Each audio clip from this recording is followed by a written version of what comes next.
Welcome to the English Coffee Office. Today is Wednesday, March 11, and like every morning, David and Alex are at the coffee machine. Morning, Alex. Another day in the grind, right? I am absolutely dying for a double espresso to kickstart my brain. Good morning, David. You look like you have been running a marathon before even clocking in. I definitely need this caffeine boost to tackle the project status reports waiting on my desk. Tell me about it.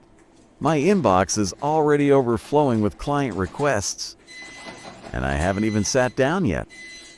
Did you catch that news about the Arctic Council finally greenlighting the Polar Transit Protocol? I did see that headline. It is quite a massive shift for global logistics.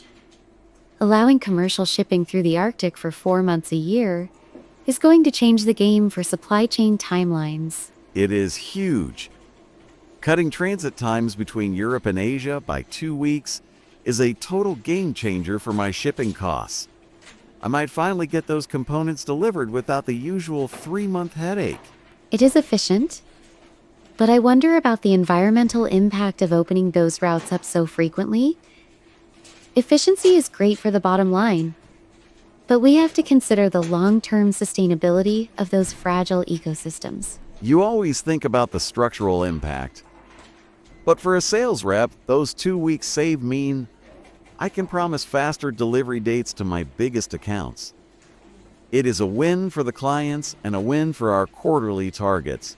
I suppose you are right. From a project management perspective, it simplifies the planning phase significantly. Still, I hope the shipping companies have strict safety protocols in place for those icy waters. They probably do, but let us talk about something more immediate like lunch. Did you hear the FDA finally approved that lab-grown prime cut steak for retail? I saw that report. It is fascinating how they managed to replicate the fat structures so perfectly. It is essentially 3D printed meat that hits price parity with organic beef, which is a massive milestone for food tech.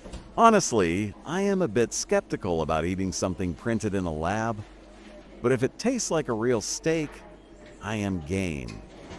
If it is cheaper and better for the planet, it might become a staple in my weekly meal prep. The technology is impressive, but it is a big shift in consumer behavior to accept lab-grown protein on a regular basis. I think it will take a few years before it becomes the norm in our local supermarkets. Maybe, but think about the office catering potential. We could save a fortune on client lunches.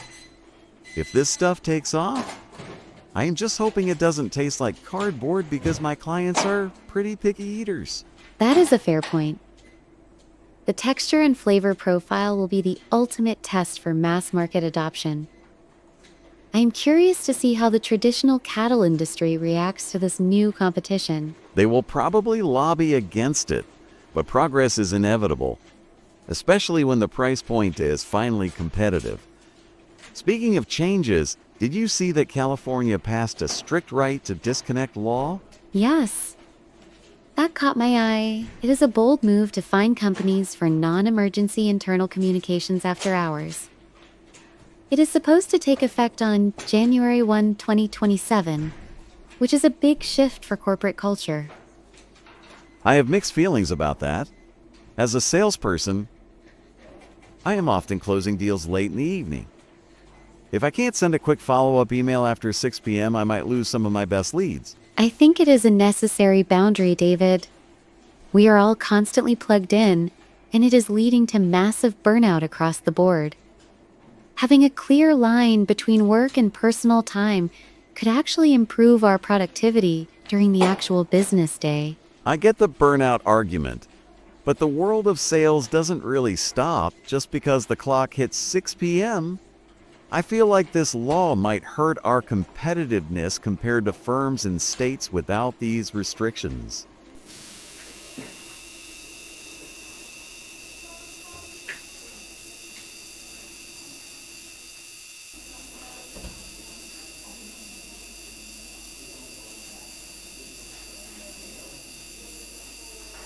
You are probably right. I do spend a lot of time on emails that could wait until the next day. It is just a habit of wanting to stay ahead of the game, but maybe I need to learn to switch off. We all do. It is a cultural shift that we need to embrace if we want to keep our teams healthy and motivated. I am actually looking forward to seeing how our HR department handles the policy changes before that 2027 deadline. It will be interesting to see if other states follow suit. It could change the entire landscape of the American workforce. I guess I will have to get used to the idea of a quiet evening without checking my phone every 5 minutes.